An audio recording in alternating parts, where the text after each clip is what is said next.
to Cthulhu Confidential, and this week we are going to be playing through Capital Colour, where Langston Wright, a veteran of World War II who has found himself back home in Washington after being honourably discharged from the service, is trying to make his way through life in wartime Washington.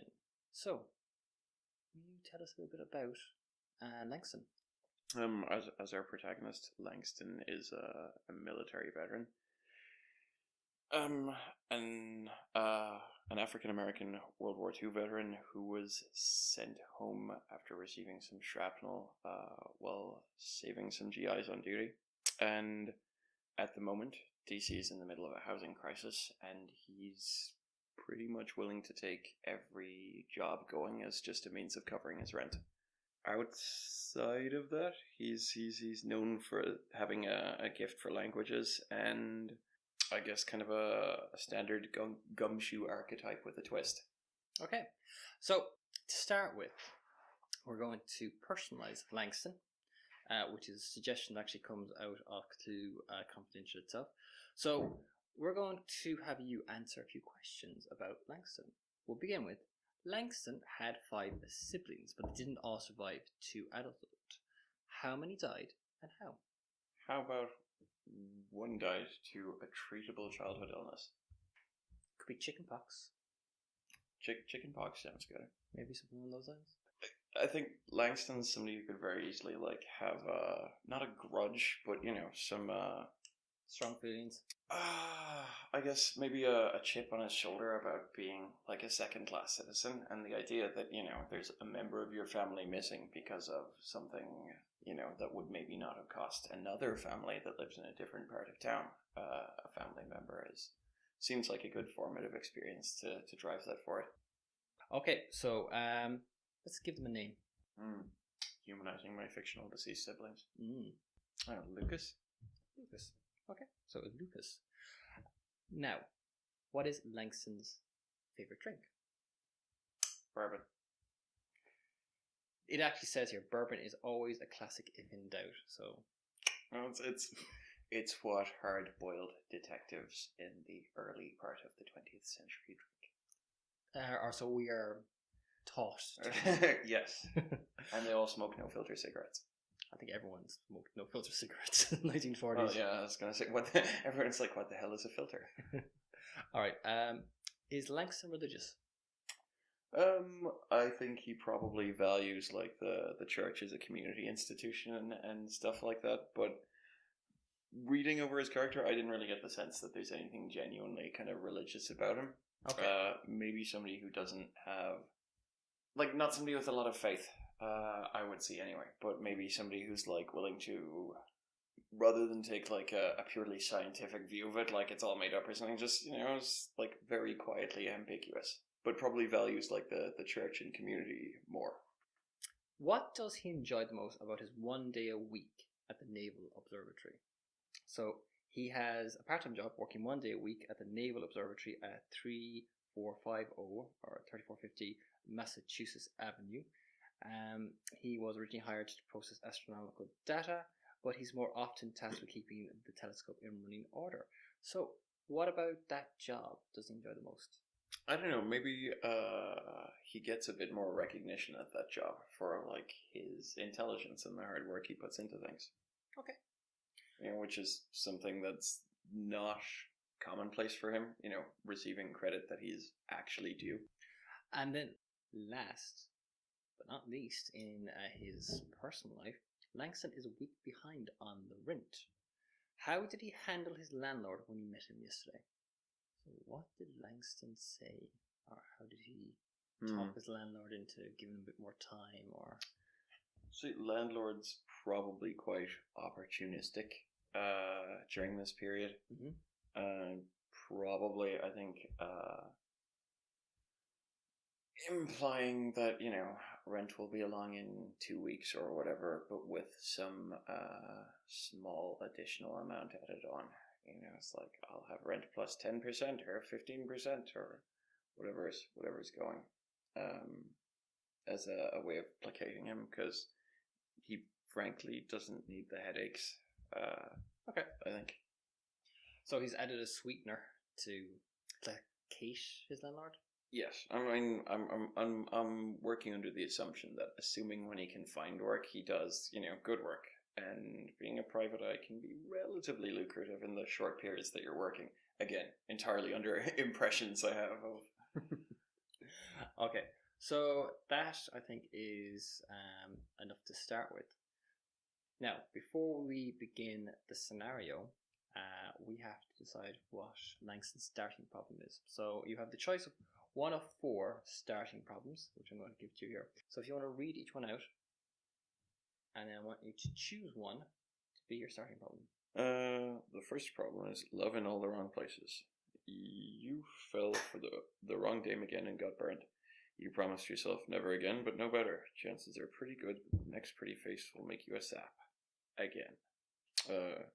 Problem number 2 is short on rent. You never had money growing up. Serving your country paid bupkis, and Lord knows the job doesn't make ends meet. You need a payday yesterday, or the landlord will toss you out on the street. You've already avoided him twice. Can you do it again? Eternal outsider. You were forever the odd man out. Well educated and wounded from the war, you never thought you'd see the home front so soon. You're a veteran in a country that didn't want you or your African American brothers to fight. People don't know what to make of you. You enigma, you. And last, number 4, uppity so-and-so. Sometimes you just can't keep your mouth shut. Living under the heel of the man for too long, you've got to follow the rules. Don't make eye contact. Step off the sidewalk for the white folk. Don't go in that restaurant. But when the kettle boils too hot, it's going to explode at some point. Those are all kind of tricky. Because it's probably most relevant to me, I'm going to go with uppity so-and-so. Okay. I'm an uppity so-and-so. Tell me how that problem card is currently manifesting in your life at the moment. Has something recently happened that kind of exemplifies that personality trait causing you a problem in your life, or defining who you are in some respect to other people? I think, Langston's pretty smart and probably has relatively good self-control. So, he doesn't mouth off to cops or anything obvious like that, or get himself thrown out of businesses. I think being questioned is probably a big thing, because, he's somebody who's been out and proved like his work and what he does is as good as anyone else's. So, with all that in mind, we begin. It is late in the evening, and you are at home alone when someone begins banging loudly on your door. It's frantic. It's loud. It's hard. The person who's standing outside your door right now is clearly beating on the door and doesn't seem to intend to leave until they get some kind of an answer. So how are you reacting to that situation? I'm a man of action. I'll go see my door. Nobody's gonna pound my door down in the middle of the night. Okay. You open the door, and standing outside it, hand still raised, in the middle of slamming his fist into it one more time, is a rail thin black man with one leg, who you recognize as Morris Miller. You don't know him very well, but you know him to see from around the neighborhood. He is trembling, either in fear or rage, or certainly with some strong emotion. And you can tell by the look on his face that he's desperate. Okay. He looks at you. Langston, I need your help. And he goes to basically kind of like almost push into your apartment. I think at that point I just let him step in. Go on and have a seat. A bit sarcastically, obviously, because I know he's going to come inside anyway. But probably better to have him in off the porch. Okay. He staggers in, and he immediately collapses into an armchair. He looks at you, Langston. I need your help. My daughter, Annette, she's missing. The cops don't care. She's been gone. At least a few days, maybe a week. I'm not sure. And damn it, I'm worried about her. I don't know who I can turn to. I need someone to help me. All right, calm down. First things first. Why don't you start at the beginning and tell me what happened? At this kind of offer of sympathy, you can see that something inside him just breaks, and he seems to collapse in on himself and begins to sob. And you get the feeling that he's been bashing his head against the brick wall with this on his own, and you may be the first person to have offered something like genuine help, or the prospect of genuine help. And that... Well, to be fair, I didn't say I'd help with anything else just yet. I have a funny feeling this is not going to be the best paying job I'm going to do. So I'm going to ask you, though, at this point, to make a cool test, and this is a challenge. So this is the first challenge, and this challenge is called Old Soldier's Grief, and it's a cool test. The advance on this is 6+.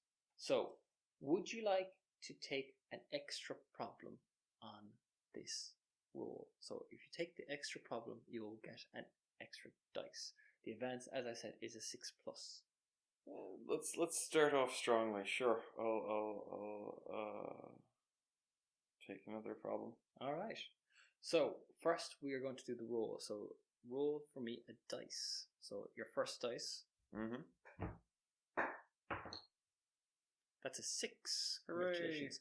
So because of the fact that you got the advance on a single dice, then you gain an additional push because you had taken the extra problem as well, which meant you have an extra dice to roll. So you now have 5 pushes. So, on advance 6+, you remember what the battlefield was like. The cries of men around you, the surges of adrenaline, and battling for a cause greater than you. Veterans stand together, no matter what. You earn the following edge. So, please read that edge. My new edge is battle buddies. You're going to help Morris one way or another. You never leave a man or his kin behind. And I can spend an extra die on any general or mental challenge. Very handy. Determination. So it's a once-off, but it's a good once-off. Indeed. However, since you did choose to take an extra problem, you also get the following. So please read that out. Goody gumdrops. Worn out. It's been a long week, and it's finally caught up with you. Every bone in your body aches, and your knee is telling you it's going to rain tomorrow. Take -2 to any athletics test to discard. I think that is probably the most appropriate card for me in real life right now. It's like right down to the knee and yeah. So the way that works is that if you take the penalty on an athletics check, you get to discard it. Okay. So how are you handling? What happens if I just never take the penalty? You retain it until the end of the scenario, at which point it becomes part of the denouement. How are you handling Morris though? He's broken down, he's crying, he's sobbing. You feel for the man. He's obviously someone who isn't used to emotional outbursts. You know, he seems quite shook up, a little bit embarrassed even now. I'd imagine I'm probably not the best counselor either. I'd probably manage to be non-verbally comforting as best I can, because I probably am not too skilled in comforting like crying grown men. Okay. Well, yeah, I think I'll have to keep it down to body language or the bare minimum words. But give him time to compose himself and see where we can get started. I assume as an investigator I'll know all the pertinent questions to ask, you know, When did she disappear? Was there anything leading up to it? Had she been doing anything unusual? Before I start slowly, basically just doing going through my trade, asking questions, finding out as much as possible, but give him a moment, I suppose. Okay. After he has composed himself, he kind of wipes the tears from his eyes. He pulls himself up inside the armchair. He looks across at you. Look, it's my daughter Lynette. Something terribly wrong has happened. Yeah, you said she's been missing for 3-4 days? Well, look, I don't know. I think she's missing. I think something's not right. You think she's missing? Well, she's not at home right now, is she? No, see, it's a little hard to explain. It all just doesn't make any sense. You see, 6 months ago, Lynette, she got a job as a riveter. She was a maid before that, and she was so happy to get out of a housework job. The money was better. She was tripling her salary. She said it was like winning the lottery. But then, about 2 months ago, something changed. I'm not sure what, but I started to see less and less of her. She's sharing a room with another girl closer to where she's working. But she'd always call around, see me in the evenings. Then that happened less and less, and well, I could tell there was something wrong. It's been 2 weeks since I saw her last, and one of her boarding houses has seen her in the last week. Now, I got a letter saying that she'd been transferred to Minnesota, but I know she'd never leave without talking to me. She loves this city. She just wouldn't up and disappear like that. And I've heard nothing from her in between. Not a word. Not a letter, not a phone call. It's just not right. It don't make no sense. And I've gone to the cops about it, but they ain't taking me seriously. And I've asked everyone I've known, and I asked all her friends, and no one seems to know nothing, and no one wants to tell me anything. And I've been running around inside my own head for the last few days, and hell, you're my last resort. I don't know who else I can turn to. Can I, or am I under the impression that there's anything he's leaving out? You get the impression, due to your assessed honesty, that he is telling you the truth, that he is telling you everything that he knows. You don't feel that he's holding anything back. He seems genuinely panicked and concerned, and he is desperate for some type of answer to what's going on. You know from your streetwise that due to her job, it is possible that Lynette could have gotten mixed up in something. There is a thriving black market. If she, for example, was caught doing something that she shouldn't have, there is always a possibility that she could have been just tossed in jail, and when or if you'd ever hear from her again is a definite question mark. But offhand, it seems unusual. It does sound rather odd, the story that he's telling you. I suppose under standard investigative lines, I'll spend some time just asking him, did she make any new friends? Had her behavior changed? Well... kind of standard stuff, I guess. What I hope is standard stuff. Well, I don't know about making any new friends or anything like that. She was sharing her she was sharing a room with another girl in the boarding house that she was living in. I can't think of her name off the top of my head, but I spoke to her briefly when I called around. She seemed quite nice. She might be able to tell you a bit more. I suppose in a lot of ways I didn't know an awful lot about what was going on in her life, but she was a good girl, and she worked hard, and if it hadn't been for her, I mean, I don't know how we would have survived. She's a, well, let me think. Well, she's a good churchgoer. She's a part of the choir over at Sheila Baptist Church. Always carried her mother's Bible with her. Maybe someone there might know if she had met any new friends, or maybe someone in the choir might know. I did ask at the church, but they hadn't seen her either in some time, and nobody seemed to know anything else about it. But maybe you might be able to find out something I couldn't. Well, I don't think she was dating anyone. She didn't mention anything to me. Well, I'll look into this, Morris. I think I'll start at work or the church and see what spills out. But I can't promise for sure that I'm going to find her. All that I can promise is that I'm going to look into it as best I can. Look, I'd appreciate any help you can give me.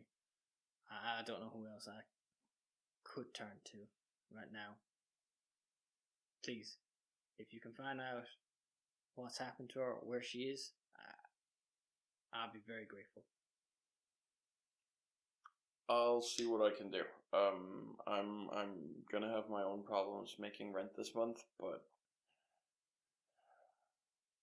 he kind of looks a little well, awkward. I when don't you say want that. I don't want to push him for money as well, because we're brothers. We're we both served. Yeah, he kind of gives you a look and going, look, if there's anything that I can do when it comes to money or anything like that, look, I promise you, I won't leave you out of pocket.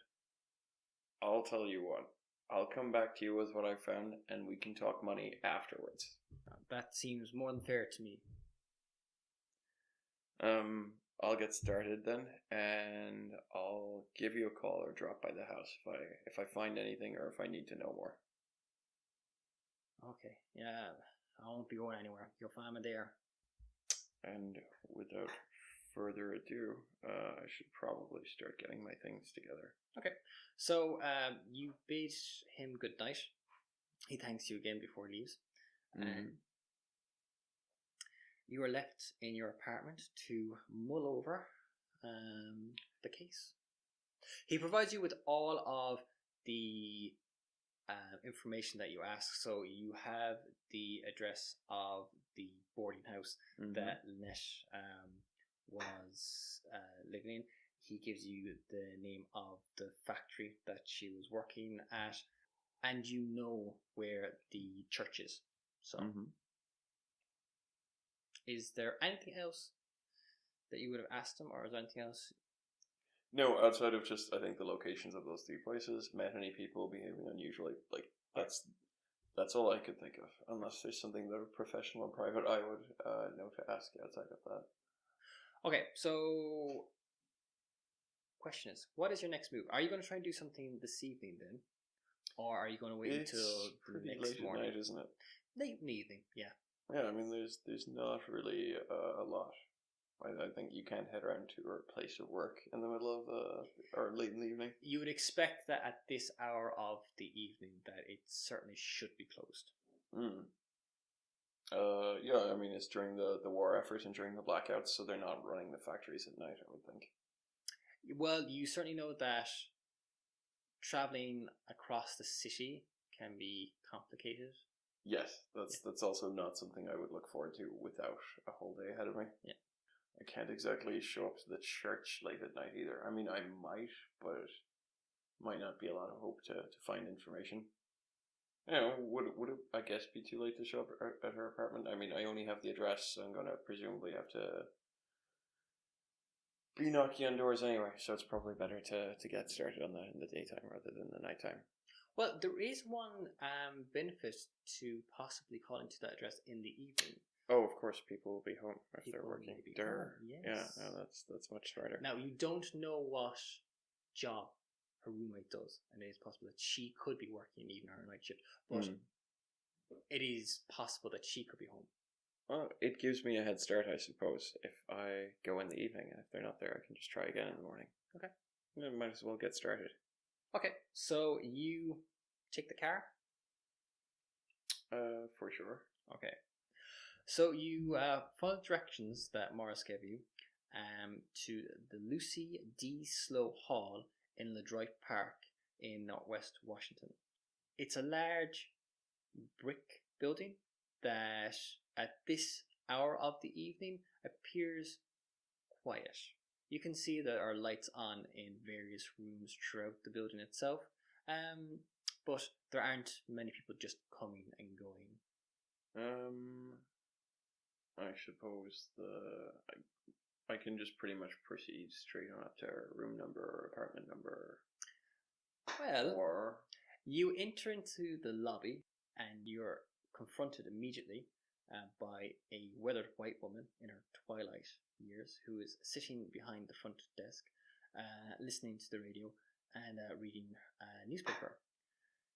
She immediately takes you in as you step inside, and her eyes burn into your soul as you feel her disapproving gaze sweep over you.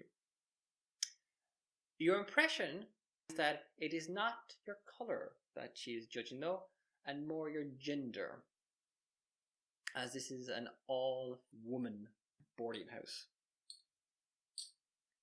She straightens up in her seat, lowers her newspaper slightly, makes sure that you know that she's looking at you, and waits for you to approach. Well, I'll polish up my politest smile, and it would probably be too. Would it be too forward to extend a hand for a handshake? Social niceties, I guess, are lost on me a bit. I'll prepare my absolute politest smile, and go out of my way to speak gently and just be like, "Excuse me, ma'am. Good evening. Sorry to disturb you at this late hour. My name is Langston Wright. I'm a private eye, and at the moment, I'm looking into a missing persons case. And the missing person in question was most recently a resident here. I was wondering, her father is very, very worried about her. Her name is Lynette, and her father's very worried about her. So I'd just like to either get her home or get as much information as I can on this, so I can be on my way and not bother you." She gives you a cold, hard look. "Male visitors aren't allowed." Well, I'm not really here in any capacity as a visitor, ma'am. I'm just here to investigate this case, and then I'll be on my way. "Are you with the police?" The police certain is interested in some colored girl slipping away in the night. So her you got father's some identification? Well, no, I don't have a license on me. I'm looking into this as a favor to the missing girl's father. You're not with the police. You're not a licensed PI. You're just a friend of her dad, looking for this girl. Well, it's work that I'm good at, and we've all got to eat. Well, sounds like a load of hooey to me. I've heard them all, Sonny. You don't know how many times I've had fellas coming in here, chancing their arms, trying to get in to see their girls. You're going to need to get up a lot earlier in the morning to try and get past me. I know what all you men are like. You've only got one thing on your minds. Well, you're not getting past me. I'm the guardian of this building. I'm going to protect those girls from fast hands and she She basically blows up into an indignant rant about the evils of men and your wicked ways and how you only have one thing on your mind at any given point in time. She is as far as she is concerned, you are just someone who's chancing their arm, coming up with some wild story in order to try and talk his way into this building. And you get the distinct impression that no amount of sweet talking is going to convince her otherwise. But as she seems to reach the pitch of her indignation, another woman enters the lobby, and she does so just as the woman kind of broaches on. And come in here claiming that you're working for Ned Miller's father? Well, that's just downright low. You, sir, are just a low-down, dirty dog. I know what your type are like. The girl who just walked into the lobby, though, stops, looks over, and approaches you. Excuse me.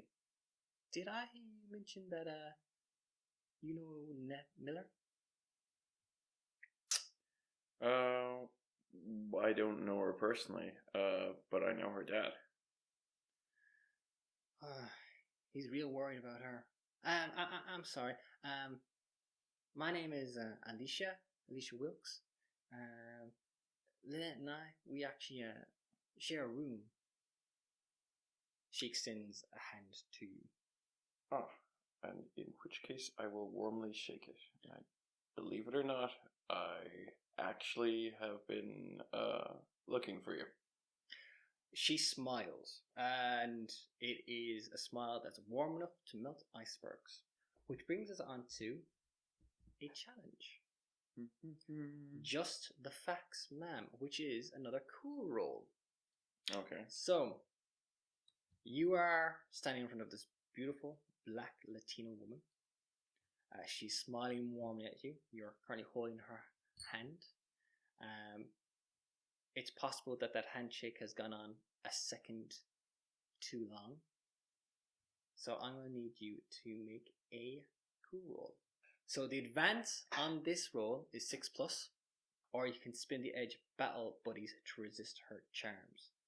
If you would like to just make the roll, you can also avail of an additional problem. So what would you like to do? She seems genuine and friendly. I will just go to make the roll. I'm already seeing 2 problems, and I don't want to. Okay. Just throw away my battle buddies either. And okay, yeah, what's the worst that can happen? All right, make me a roll. Meh. 2. All right. Damn it. You're smiling and wrapped around her little finger. But of course. So, you gain the following problem on this setback. Please read that out. Head over heels. You can't stop thinking about her. What are you doing again? Oh, the case. That smile. Those eyes. Your next general or mental challenge is 1 step lower. Advance considered hold. Hold considered setback. Then discard this problem. Alright, so you're left standing there, not really sure what to say to her. She goes over, speaks to the woman behind the desk. You're not sure exactly what passes between the two of them. I will assume, yeah, she interrupted mid-tirade or something, it says. Yeah. The old lady behind the desk seemed to stop once Alicia appeared on the scene. And after a few more dark glares at you, the old woman nods reluctantly, and Alicia turns around and says, "It's okay. You can come up with me. You can't stay long, but if you've got any questions, I'll be more than happy to answer them." Yes, I'm sure I'll be able to give you my calling card if I need to, or if you think of anything else afterwards. Smooth. I know, right? So she leads you up to the room that she shared with Lynette. It is a spacious, if cold room with twin beds and running water. There's a few pictures on the walls, all torn out of popular magazines, featuring actor Victor Jory, the movie face of The Shadow, singer Lena Horne, and dancers Farrad and Harold Nicholas. Alicia closes the door, puts on a record, and then turns around to you. Would you like a drink? I'm afraid I only have gin, but Gin will be more than fine. She goes over to a side table, pours out a glass for both of you. She asks you like a splash of water with it. No, neat is fine by me. She smiles as she saunters across the room to you, hands you the glass, and then sits down on one of the beds. So, you're looking for Lynette? Well, to tell the truth, her dad came to me looking for Lynette. He mentioned that, she had lived here, so I thought I'd see if any of her friends saw anything out of the usual with her. Well, look, when Lynette's father called round, I didn't really know what to say to him. I mean, he was obviously very worried, but Lynette liked to keep her own secrets, and I didn't really know if it was my place to actually tell him certain things. But I think if he's worried enough to get someone like yourself to try and find her, I guess it must be pretty bad. You see, well, Lynette, she had a couple of guys going on. I think she may even had like 2, maybe 3 fiancés overseas. Now, that was all innocent, doesn't hurt anything for, our boys overseas to have some girl thinking about them back home, writing them the occasional letter. Or she didn't think there was any harm in it anyway. I knew more than a handful of guys in the same situation back in the army, so it's not news to me. No, it was all pretty harmless, but she did have 2 guys going on here, and well, I don't know. I was wondering maybe if they might have had something to do with her, up and disappearing the way she did. You think maybe one of them found out, or? I don't know. She kind of turns slightly, and she points over towards what is clearly Lynette's side of the room, and you can see that there are several pictures of Lynette with different men. You can see that there's one set which has Lynette with a very large black man, like big, muscular, in his late 20s, who seems to be kind of wearing the same badly fitting grey suit in every picture. And then there's a few others with like an older white man in his mid-30s, dressed in a tweed jacket and wearing black glasses. And then there's at least 4 that you can see of her with her father outside of their home. They all look to be happy pictures. From your psychology, it looks like in each of the pictures you're looking at a happy couple or like a happy father and daughter standing together. And judging by the backgrounds, they were all taken around Washington in different places. You kind of recognize some of like the landmarks, some of the locations that are in them. You have names for any of these charmers, or where I might find them? She points over at the pictures. So the big one over there, that's Russell Williams. He's a pastor's son. They seem to be pretty serious, but then when Lynette started working at the factory, she met the white gentleman over there, He's Walter Adams. He's some kind of a scientist, I think. And I don't know. I was a bit worried about her. I haven't seen her in about a week, and well, she kind of comes to a stop. She looks like she's a little unsure about whether to go on or if she should say what she was about to say.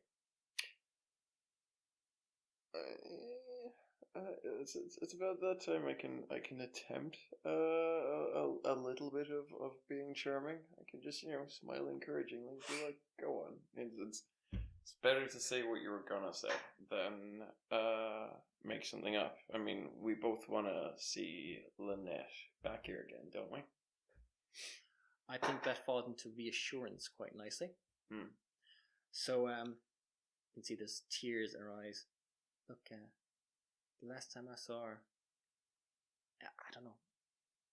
It looks like she'd been beaten. I think. She'd bruises and.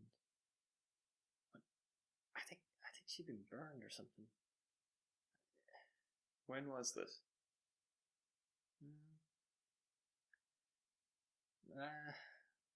It was the last time I saw her was a week ago, I suppose.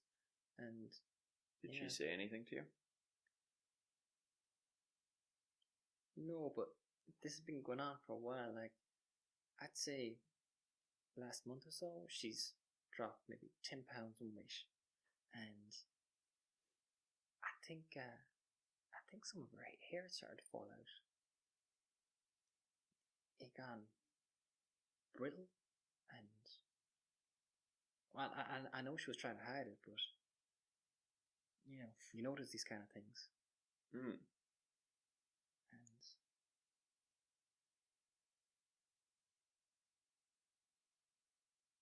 you can tell that she's definitely holding something else back as well, through your assess honesty.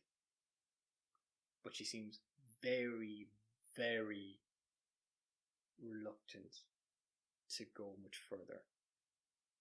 I know this stuff really might not be easy to talk about, but if Lynette's in trouble, this might be the only chance you get to talk to anyone about it, other than, confessing it to a pastor or saying it to her daddy when you're apologizing to him for not having said anything sooner.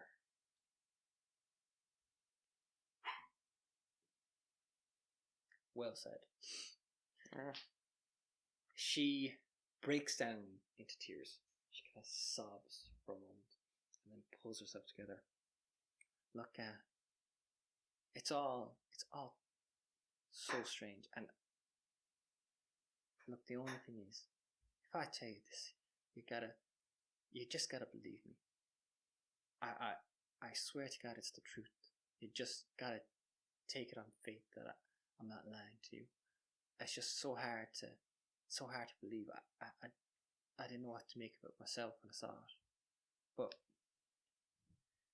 okay, about 8 nights ago, I swear, I saw this thing outside the window here.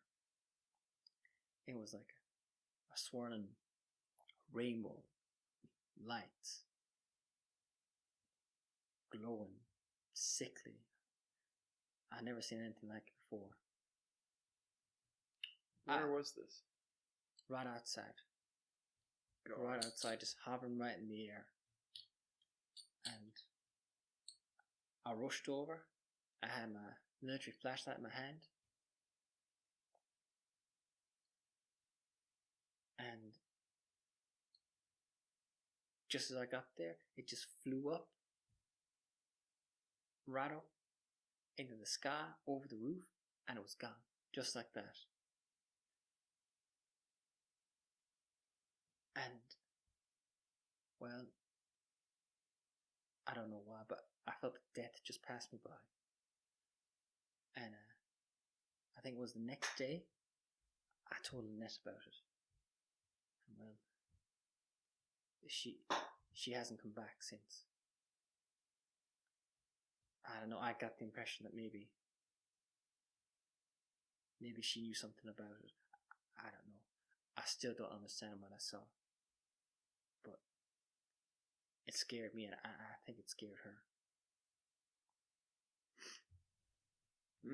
Well, I'll take her hand. I can get away with that. She's in a moment of vulnerability. Yes. I like that how I failed the roll to resist seduction. So I'm just like making the moves here.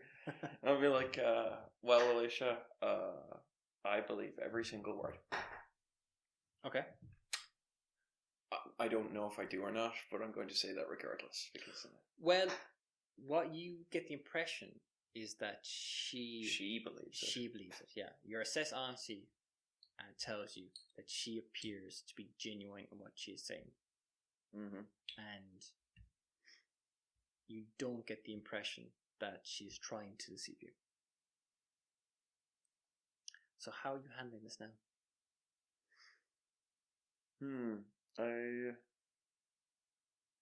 I think that's actually kind of the primary thrust of why I came here accomplished, or at least that's how I'm feeling. Okay. I'll just I'll want to try and pick up any detail I can on her two boyfriends, so I'll ask her about that before I go. I know she doesn't know them exactly, but like one of them's a scientist, but what type of scientist? She knows his name, doesn't she? She does, yeah. That's enough to get me started. And what church the big guy's father preaches at. Okay. And also, would it be okay if I had a look through her things? So she knows that Russell Williams, the pastor's son, his father is the pastor of the church that Lynette goes to. Okay. So that will be the same one that Morris mentioned to you, the Shiloh Baptist Church. Okay.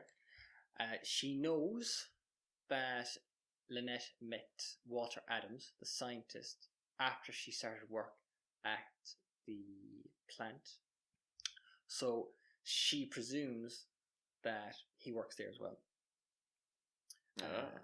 Alicia is a secretary at the National Archives, so they didn't work together. She also tells you that Lynette began acting strangely about a month ago. She sometimes didn't come home at night, and when she did, she was looking out the window like she was being followed. And she never liked to be alone. And she'd asked if Alicia had seen an old Russian Jew who she called one of the professors from work around the building. An old Russian Jew, you say? She also tells you to feel free to go through Lynette's stuff if you think that it'll help find her. So among that, there are a number of pictures of her. You also notice a number of strands of Lynette's hairs, which when you take a close look at them, you can feel that they are noticeably brittle to touch. And your chemistry tells you that while the hairs themselves feel like they've been left in bleach for at least a week, they have none of the discoloration that you would expect of that type of treatment. Could I collect a bunch of the hair and wrap it up in my handkerchief or something similar as a sample? Absolutely. You also find Lynette's diary, not very carefully concealed underneath her pillow. Okay. I might just take that with me also. Okay. So before you go, is there anything else that you want to ask Alicia? Or anything else you'd like to do before you leave the apartment? Not that I can think of. No. I'll thank Alicia very sincerely for her help. Oh, if I need to talk to you again, is there any way I can speak to you without having to get past the buffalo downstairs?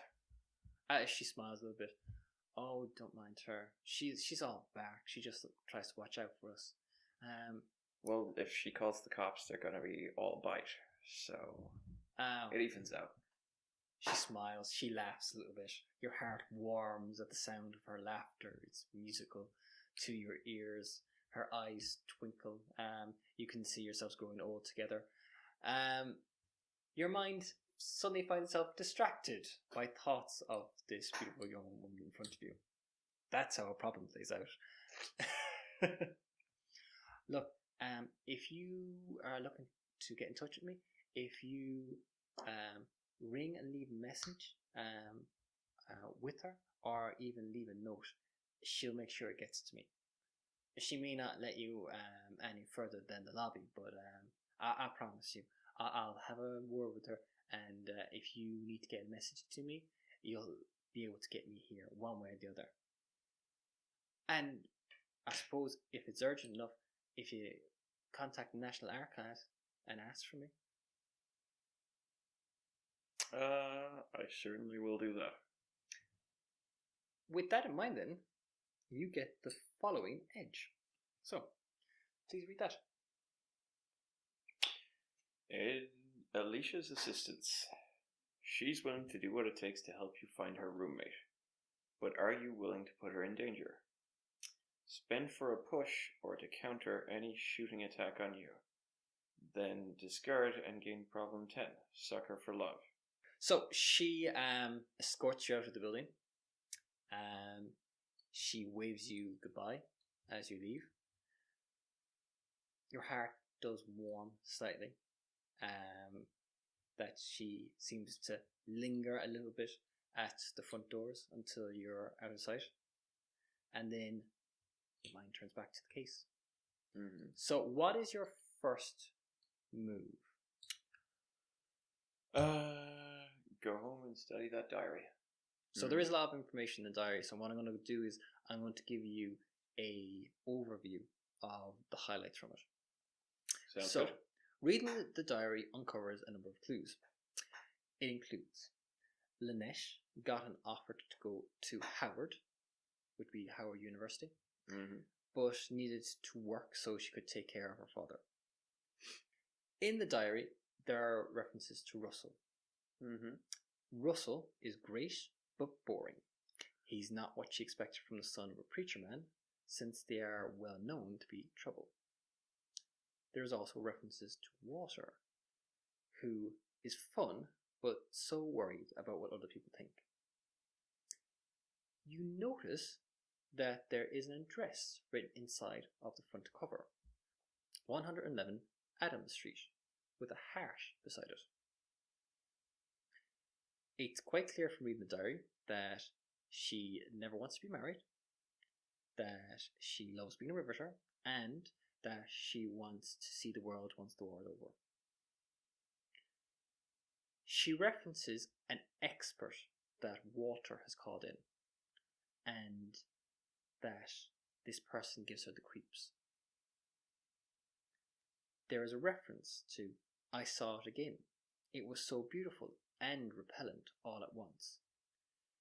Over the course of a few pages, there are references to something that sounds eerily like the same thing that Alicia described witnessing outside of the window of her and Lynette's room. Some kind of amoeba-like fog cloud of swirling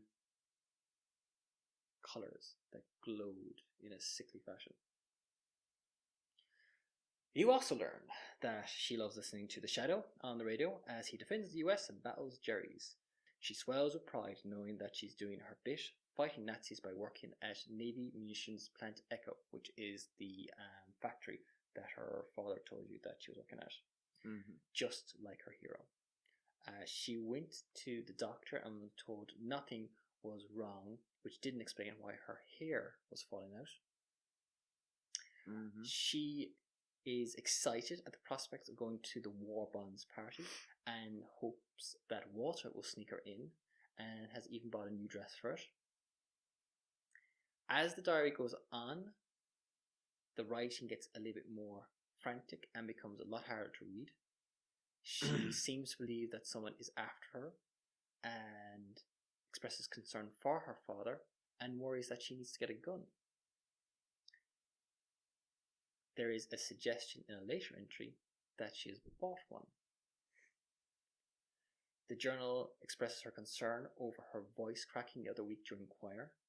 She tries to link it to overwork, but notes she works fewer hours now than when she did housework. There's a note mentioning getting help from Pastor Williams. Mm-hmm. And, very oddly, a set of numbers that you recognize as map coordinates. I'll make a special note of those. I was going to say, there's no way for me to tell offhand where I am now at my apartment. Roughly where those map coordinates would be pointing at, or what map they apply to, or... I think that there's no problem in saying that with your research skill, that it wouldn't take you very long to figure out where the coordinates reference. Makes sense. And whilst you would need a better map to be a little bit more accurate with it, you're pretty confident from the map that you have in your apartment that they're for someplace in Alexandria, Virginia. It looks like out in the countryside somewhere. That wouldn't be too far away from Washington D.C. Okay.